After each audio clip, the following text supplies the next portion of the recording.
Hey guys, what's going on? Welcome back to the Leading Edge Cricket Podcast. The second time I've recorded saying that because the first time was a little bit too hard.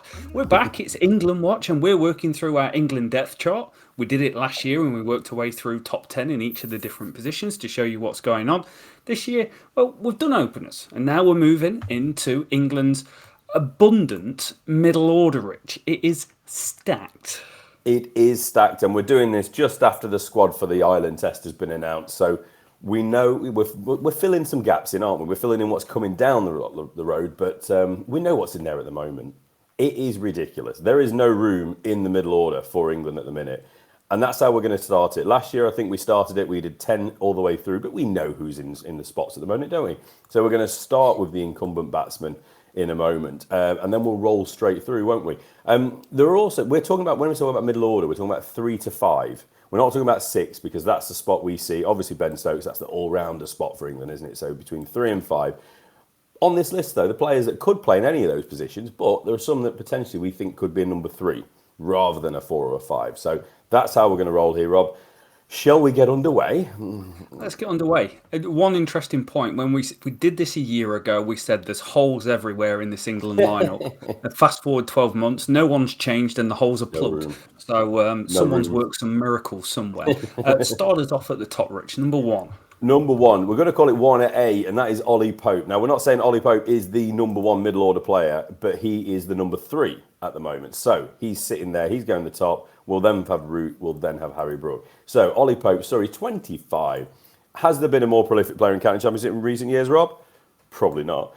Sheer weight of runs propelled him to test selection, didn't it, at number 4 back in 2018 against India to just 15 first-class matches. Start to his career, wasn't it, in test level? But he's solid. It was a little controversially, though, given that number 3 spot, but he's starting to make his own under Stokes' leadership. 791 in 12 tests with 200s. Nice strike rate of 75. Developing into a solid player.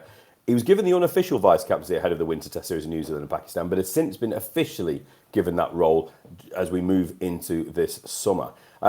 He's not slowing down either. This summer he started really well, hasn't he? Averaging over 50 for his runs. I don't think there's any question marks anymore. Ollie Pope is the England number 3. Yeah, he's part of the team. He's part of the setup. He's the jam in the bread between Root and the top order, as in the openers. And he's done a good job, averaging 42 since he's come in and picked up that number 3 role. That's mightily important considering the highest averages in any other position was 30 at number 5. So definite strides forward. A career average of 32 is a question mark, but we've seen him do well. He did well in Pakistan where he averaged 48. He's getting better and better the longer he just embeds himself into Test cricket and the rigours and the change and the different things that's going on in it. He is a county championship darling, just outstanding record. It doesn't get any better in terms of record. He's the closest player getting near Mike Hussey's average of 73 in his first 100 innings, and Pope's 60 or 70 innings through and averaging about 70. So he's right up there with Hussey in terms of production. But yeah, England number 3, vice captain, probably a future England captain. Yeah, I'm glad he's been given the opportunity to fail and keep going because he's good and worth it. Absolutely. Number 4 for England, so 1B. So number 2 on this list, we're going to confuse it. We're just going to play with numbers. So Pope is number 1A. 1B is Joe Root. He's moving seamlessly now, isn't he, into the veteran world. He's 32, 129 test matches. One of the finest batters to ever play Test cricket for England. Could easily finish his career as the leading run scorer in tests of all time for England. Seemingly locked into the number 4 spot now after that endless shouldn't he bat a number 3 conversation. And he did have a slightly wobbly start, you could say, to following the handover of captaincy to Stokes, but he's now settled very, very well into the McCullum-Stokes regime like a man born again. Root captain England's record 64 times with 27 wins coming under his leadership, also a record. He now sits 11th in the all-time Test run scoring list, and that puts him in 2nd spot in England behind a certain Alistair Cook. 10,948 runs for Root, Rob. 1,500-ish behind Cook. He will do that, won't he? You would imagine. What can we say? A living legend of the game. He's locked in. The only question I've got for Joe Root at the moment is: do you fancy opening? He's class. He's, to me, the best player in the world in terms of production over the last few years in international cricket. He's got the most runs. He had 6 centuries in a season a couple of years ago. He scored, I can't remember, but it was twice as many as the guy that was in number 2. That's not just because England play more games, it's because Joe Root's scoring more runs than anyone. He's averaging 106 this year in the games that he's played, which is not a bad effort. Joe Root, not a bad effort. 46 last year, 61 the year before. He's got a career 141 performance plus, 100 being top 6 match average for the games you played in. Your averaging in line is 41% better in that time. But if you take that back to 2021, that pops up to 157, and no one's really getting close to him in terms of his productivity during that time. The only player that you could say that is above him is someone that we're going to touch on next, Rich, and that will be Harry Brook, who's had a stellar start to his international campaign. It will. The third man on this list and the third and final incumbent in that middle order, batting at number 5 for England, is Harry Brook, 24-year-old. After the summer Johnny Bairstow had, it looked like there was no obvious way for Brook, who had a stunning summer, hadn't he, for Yorkshire. But it wasn't until golfing injury for old Bairstow opened the door in the middle order for Brook, and he absolutely grabbed the opportunity. Massive understatement to say that, even. It was just stunning. No one had ever scored more runs in the first 9 innings than Brook, who had hit 807 runs at an outrageous average of 100.87 at that time.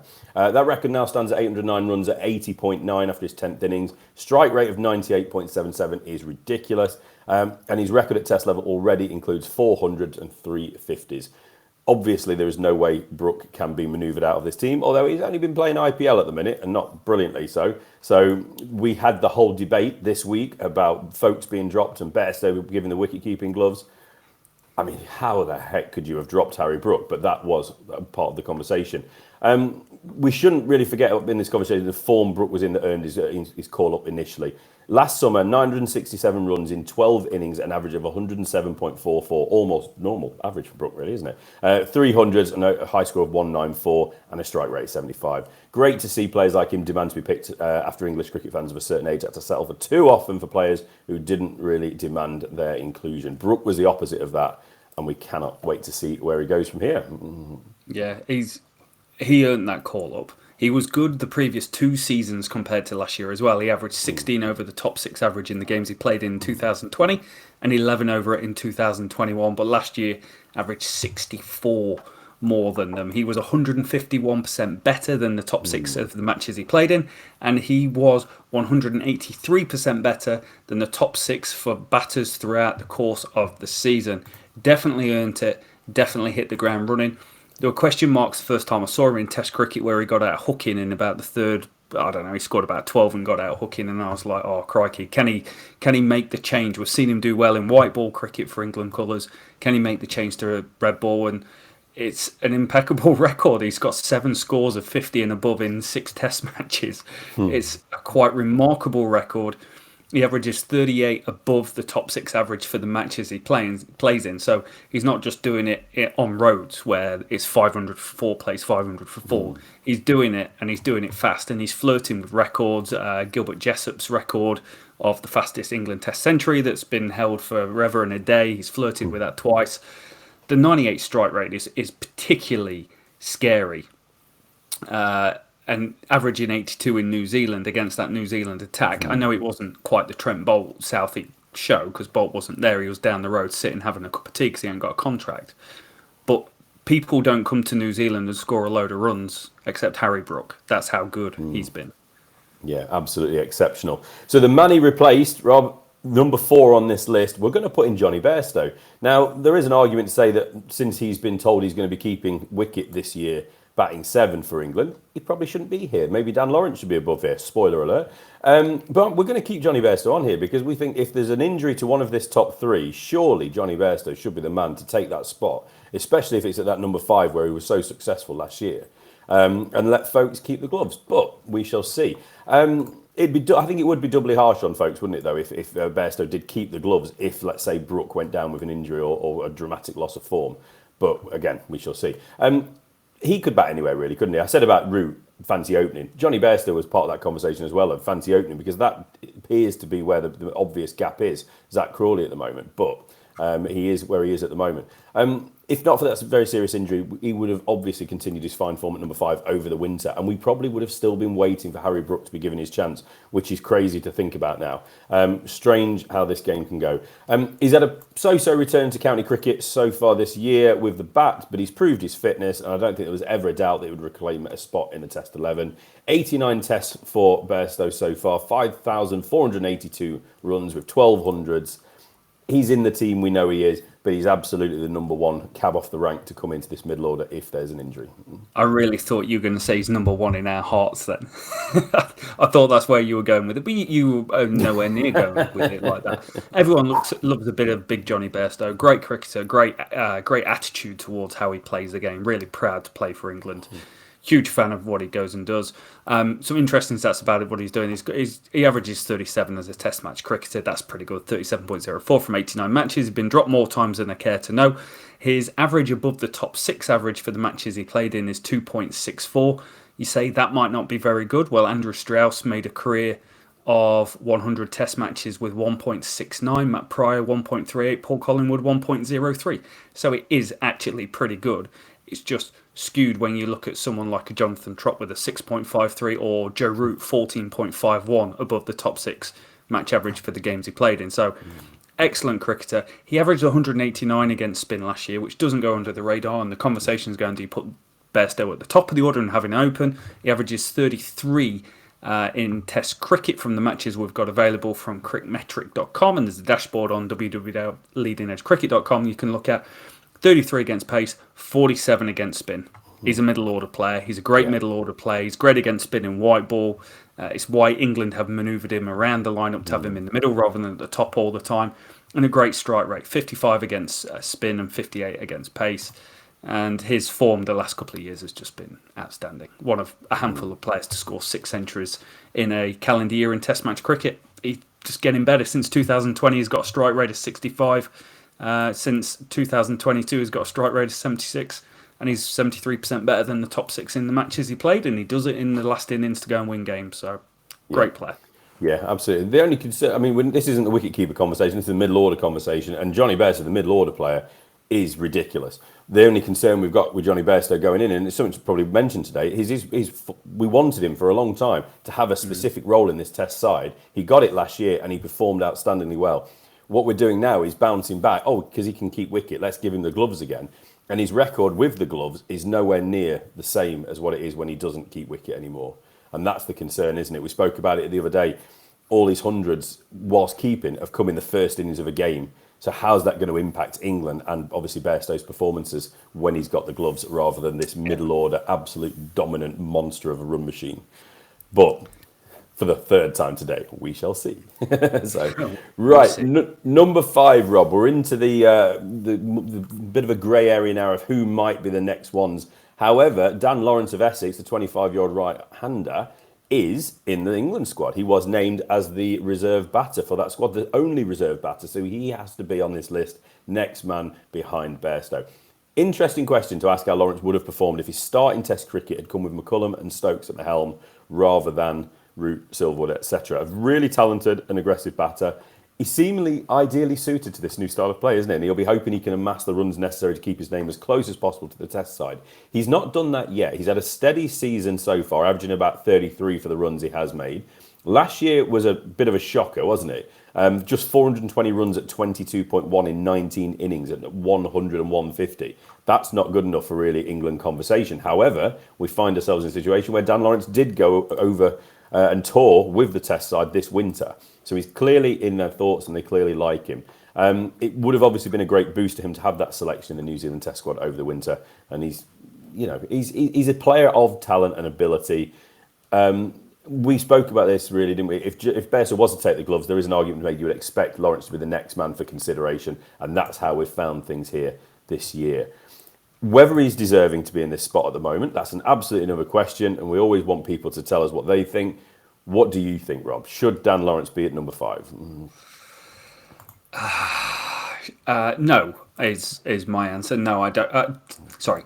Yes, he probably is at number 5 on this list. I would potentially go with more of a balancing act. And if you've got a backup batter in your lineup, then maybe someone else that's going to come between 6 and 10 on this list, or you take someone multifaceted like a Ben Folkes. But I don't want to go back over Ben Folkes territory, but it would have been an option where you could potentially move him back into this lineup. Yeah. Lawrence hasn't been great at test match level, but he's got the ability to get there. The problem is, he was red hot 2020, 2021. He scored a bag loads of runs in county championship cricket, and he did it at a fantastic rate. He scored at a 69 strike rate between those 2 years. The last 2 years, 2022, 2023, he's averaged 35, and it's just not quite... Sorry, he's averaged 25 with a strike rate of 50. If you look at his stats year on year against, let's take pace, for instance, against pace. He averaged 54 in 2021 in county championship cricket. He averaged 19 last year, 46 this year. His strike rate on both of those is below what it had been in 2020 and 2021. And it's exactly the same scenario for spin, where things are going down a little bit and his strike rate isn't quite working. His average in the first 20 overs of a game against pace is 29, and his average against spin during the first 20 overs is 13, and it doesn't get much better between over 20 to 50, which is the bulk of when he does it. He cashes in against spin later on when he's really in. But it's a concern. Can that really go forward and score a lot of runs in test match cricket? I think if it was 2 years ago and he's in the form he was then, and you're going, oh yeah, I can see how he fits into this team great, beautiful. The problem is he's just not in great form, so it's going to be really tough for him. But I think he is the sort of character where he doesn't really care what people think. He likened being in a dressing room with like Jimmy Anderson and Stuart Broad, rather than getting starstruck. He turned around and basically said, "Well, they've got an arsehole like me, so they're no different." So he's got a really good viewpoint of kind of just leveling things out, and it doesn't matter what's going on. He's just going to put himself in the pitch with the bat in his hand, and he'll give himself a shot. He'll back himself. Yeah, absolutely. They clearly like him. He's the style of his play, his mentality fits everything they're looking about in this new McCullum-Stokes era. He just has to go and perform now. I'd like to have seen it in county cricket so far this summer. He's had a steady start, hasn't really done enough yet. That's why there's question marks, but good for him. He's in the team. Right, let's get into the really interesting stuff, Rob. Outside looking in, number 6, we're going Josh Bohannon, Lancashire, 26-year-old right-hander. He's in part of the never played group, isn't he? Not had any in England selection yet. But he seemed to be the next man up, didn't he, at the beginning of last summer, following a prolific 2022, but it didn't quite go to plan following a slow start last year. Finished with a respectable record, though, of 805 runs at a 48.25 average, including 300s, and a high score of 231, not to be dismissed. After 5 rounds of the county championship this year, he did sit quite high up, didn't he? He might have even been top after 5 rounds of the county championship with 440 runs at 62. It might be a game out there on those stats, but a really solid and consistent start to the season for him. You've got to say that he's got to be on this list, and he must be in the conversation. He must have been in the conversation for that first test of the summer. We spoke yesterday about the squad, and we spoke about the stubbornness, and hey, this is how we're going to play the game, and we're not going to manoeuvre or make way for anything that's not going to give us that. Bohannon's record since he started County Champions cricket in 2018 is exceptional. 3,138 runs, an average of 44, 7 centuries. He's got a performance plus of 148, 48% better than the top 6 in the matches he played. But his strike rate is 49. That's not quite going to cut it for this England team. But what you've seen this year is Josh Bohannon. He's gone away, worked on his game, and keeps getting better and better. For pointers, his average against pace and spin as a career since 2020 onwards is above 40 to each.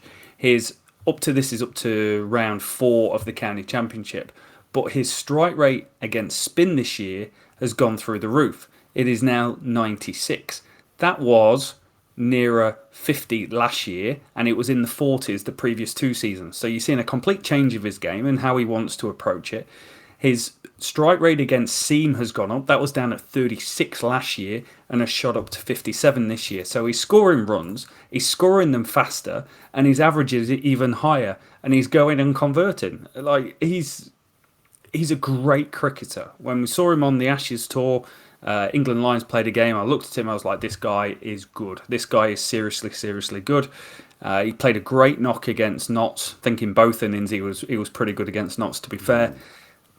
I can't see why England would scoot round him unless they have a genuine concern that he can't score at the rate or influence the game at a rate that they would want. But all you can do is go away and work on it and get better at it, and that is exactly what he's doing. It's like it doesn't get any better for him. He's in fine fettle. Yeah, absolutely. I mean, that strike rate will round up a little bit, but just under 70, an average of just under 60 this year. Second in the run scoring charts in Division 1. He's a man in form. He can't be overlooked for much longer. His strike rate, his best ever was 2019, was 53 strike rate. And he's going at near 70 this year. Yeah, that's so it. You can see how he's just changed his game. Yeah, and that's the thing, isn't it? Certain batters, the penny is dropping. That they got the message. You know, Stokes and McCullum spoke to all county captains and county coaches before the season started and tried to explain their philosophies. Batters are looking at this and going, okay, what's important? Well, actually, the rate of scoring is very, very important now. I need to increase it. And we're seeing batters after the first 5 or 6 games changing to these strike rates. What can they be in the future when they settle into a new routine and a new way of playing with a new mentality and a new confidence?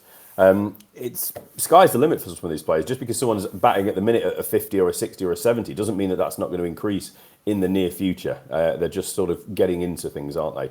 Yeah, you never know. You might even get a dry weekend and get a decent track to bat on. One day. It's a dream. It is a dream. So yeah, Bohannon second in the run scoring charts, Rob, certainly deserves a consideration. Next man up, though, number 7 in the list is Sam Hain, another man that you would think must be in the conversation. 27-year-old, another uncapped player like Bohannon. He's got off to a wonderful start this year as well. He's third in the list. He's got 436 runs at an average of 72.66. Strike rate of just under 50, 200, top score 165. I'll let you talk about that in a moment. But the strike rate, I'm sure, is improving. He's an interesting character, though. Born in Hong Kong to British parents, but brought up in Australia and through the Australian cricket system, where he's represented the green and gold at under 19 level when he was just 16. His path did wind his way through to Warwickshire via an exchange scheme in Edinburgh. And thanks to some canny scouting, he did go on to join Warwickshire. Youngest to score a first-class 100 and double 100 for the Bears during his rookie year in 2014. Top run scoring charts Warwickshire in 2014 and 15, and then qualified for England at the end of 2016. It's at that point you would have assumed he would have played more or had some games for England by now, should we say. It's not come, but he has represented England Lions regularly, but he is still waiting. It began to be seen, didn't he, as a white ball specialist around that time, but he's worked really hard on his red ball game, and the reward came in recent years. 1,137 runs at an average of 63 last summer. He is now an all-format player. Although we're talking about first class here and Test cricket, it's quite remarkable that he hasn't been given that opportunity, as we said, in the ODI side more than anything, because he holds the best record and average of any Englishman in List A history at present. It feels like his chance must be coming soon. It must be. A first class record, 111 games now, 6,443 runs at an average of just over 40. We're getting to that time of the conversation of going, what more does he have to do to get selection? I think it comes back to style of play a little bit. If McCullum and Stokes didn't come together, would he have got a shot? Probably, because I think everyone was done with that middle order before Key, McCullum and Stokes came in, because they were in a really poor spot for a while. His game is evolving. Since 2020 through to round 4, 2023, he averages 70 against spin, 43 against pace, strike rate of 40 against spin and 43 against pace. But you've seen an increase this year with spin going up to, I think it's 63 strike rate this year, and pace going up to 47. So it's heading in the right direction. But sometimes you look at it and you're like, you can't force things. You can't force things. It's been a really wet start to the campaign, and he has gone above and beyond of being one of, if not the best player in county championship cricket going on during that time. He's got a career 126 performance plus average, but that is 286 this year. He's 186% better in games than the top 6 in the games that he's played. That isn't by fluke, that is by consistency. 2 huge scores, and I've spoke about it on this podcast going, most people fail and get out for under 20 about 55-ish% of the time. This year, he's got out 50% of the time, so he's bang in line. But it comes back to Keaton Jennings last year going, what do you do for me when you get yourself in? And Haynes has gone big, and that's why his numbers look so good. Great cricketer, great age for it, 27, 28. He's played white ball cricket a little bit around the world. He's good enough. He's got a great technique. I'd love to see him in an England shirt. I don't think we'll see him in an England shirt under the current crop. It's tricky, isn't it? Because it just feels so locked in this middle order that's where he's hoping to get into. Keep saying it. Have a go at opener, mate. do what you can, but never say never. I think he will come good, and that strike rate at the minute of hovering around 50 isn't probably reflective completely of the way he can play his game, considering what a great one-day record he does have. Right, number 8, we go from Sam Hain to Tom Haynes. Another slightly surprising name on this list, I think. This 24-year-old left-hander from Sussex. Generally an opener, and he was on the opener top 10 we did recently, but he has spent time at number 3, and especially so in for the England Lions this winter in Sri Lanka, where he made a very, very good debut, scoring 118. Every chance that he would fit the bill for this England setup, looking for a number 3, maybe a number 4. That's why we've included him on here. Really positive player, scores at an increasingly good pace for an opener, can score big, first class career high of 243, and has already built up a big old bag of experience for a 24-year-old, including a spell as captain. Last 2 years, back-to-back seasons where he's averaged almost 50 in the Championship, scoring 941 last year and 1,176 in 2021. As mentioned as well in the opener conversation, talented and productive batter. He also helps out with the ball. Bit of bustling medium pace in there, Rob. Tom Haynes, bit of a shout at number 3. Yeah, why not? We spoke about this offline, and you're trying to fill holes the other way around. Ollie Pope moved up from like 5 or 6 to number 3. Why can't someone move from 2 to 3? It might seem quite logical. Another left-hander into the mix. He's a great player. Dave Bracegirdle, Notts commentator, called it a few years ago, saying he's future England star, and you can see it when he plays. He cuts well, he plays well, he drives well. He just loves attacking. He's an attacking batter, and he fits the mould of what this England team is all about. And that's shown from his numbers, because he's out with a knee injury at the moment, but up to round 4 this year from 2020. Averages 53 against spin, 42 against pace, 61 strike rate against pace. You imagine that at the top of the order alongside a Ben Duckett going on. You've got a bit of crash bang wallop. Concern, 39 strike rate against spin.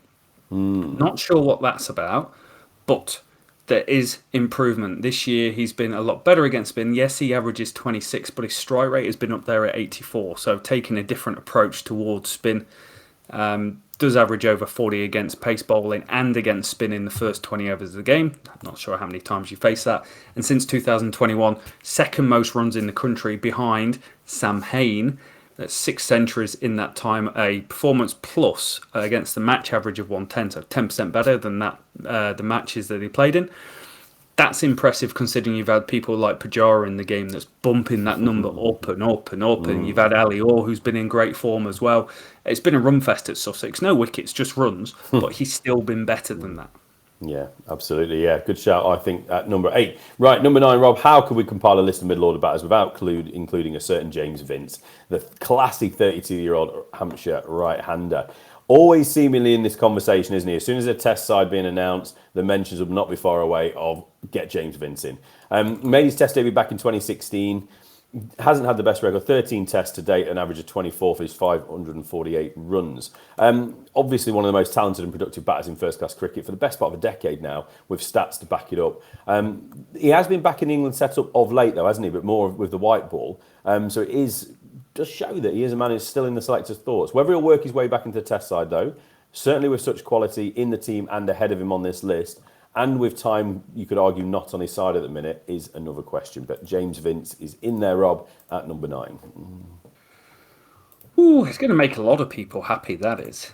He did have a rough time in international cricket, to be fair. He played a lot of cricket, didn't score that many runs. When he looked good, he looked brilliant. But that's what James Vince did. He's not the first one. Joe Denley came in and looked wonderful for 30. Yep.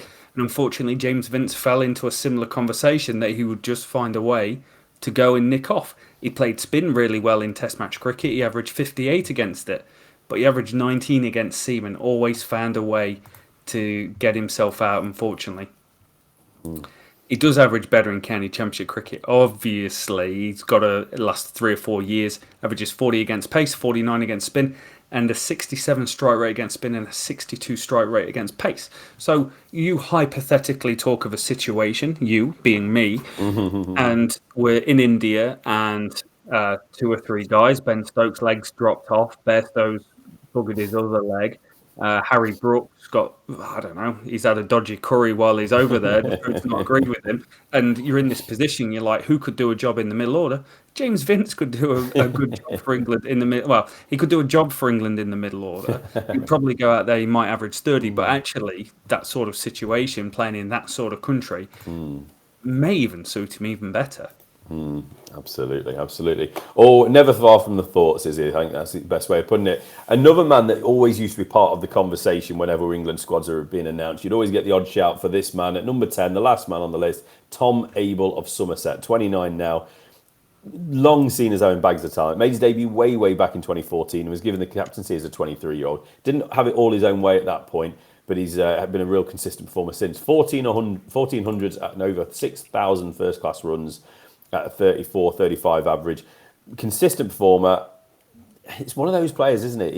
Last year probably was a year he could have had this shout. 1,039 runs at almost 52, 500s, career high of 150 not out. A real fluent player, strike rate of about 50 over his career as well. Can slot anywhere in the top order, but plays mostly number 3 or 4.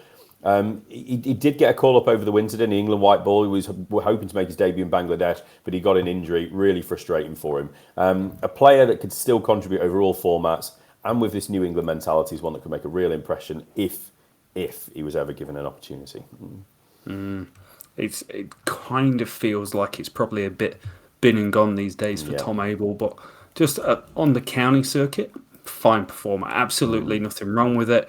Could he do a job for England? He probably could. He probably could have gone and got himself 20 or 30 test matches and averaged 30, 35. Hypothetically talking, that might have been possible, but on the county circuit, incredible. Average over 40 since 2020. Average against spin of 59. Pace of 42. Strike rate of 72 against spin. I keep saying we're going to India. We're going to India. Everyone keeps getting injured and legs falling off. Someone that can play spin really well. We really struggled against spin last time because they were very spin heavy wickets after Joe Root battered them all around Ahmedabad. So you never know. He could go there. He could do a job. Probably at the wrong end of his career to be able to get into that. Probably not the right team for him to be coming into. But great cricketer. Really top-notch cricketer. 14 county championship centuries.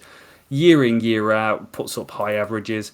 He averages over 40 in county championship cricket in August and July. Nice. Generally bats at number 3, his highest average is at number 3 where he averages 42. Pope's there. Pope gets injured potentially, but great player. Got to be on the top 10 list. Absolutely. So that rounds out the 10, Rob. Plenty of discussion there, I think. Obviously, there are other names we can just quickly mention. We don't have to go into any detail of them, but just mention the ones that were in our consideration. A man that's going to be on the wicketkeeper list and who's rapidly moving up that wicketkeeper list and is currently the leading run scorer in Division 1 is a certain James Rue, only 19.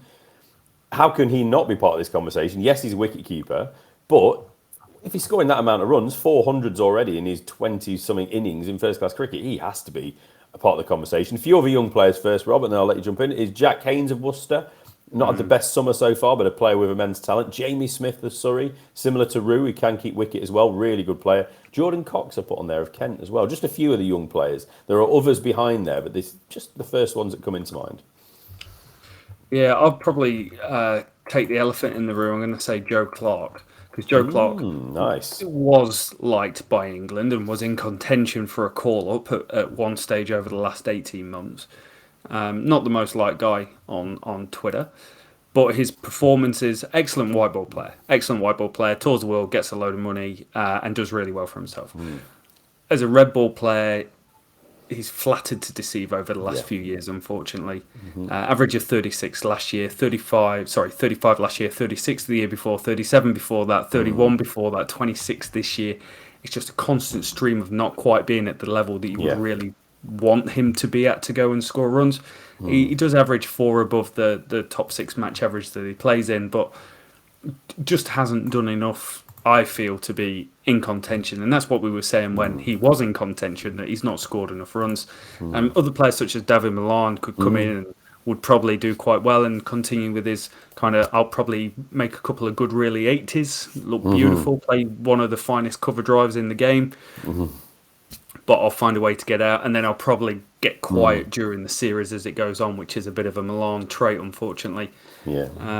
Aussie commentators love him. Like down here in New Zealand, we get the Aussie commentators for the action. They love him because he's so good to watch. He's so fluent with the bat coming through, his cover drive.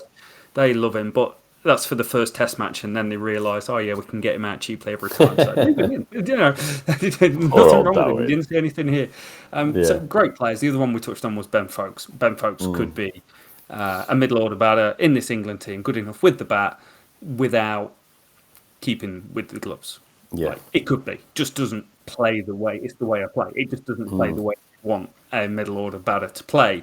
And that's why you've got a fairly decent divide with Dan Lawrence, maybe out of form, coming in above guys like Bohannon and Hayne in particular. Absolutely. So that's the list for this year. This year, isn't it? It'll be interesting to see what we did last year. But don't even dare look at that. But more interesting will be who will be on it next year. We've mentioned some names there. There'll be some that we haven't mentioned. What about a Liam Livingston, Rob? Maybe does he sneak on there? Matt Critchley, Kieran Carlson.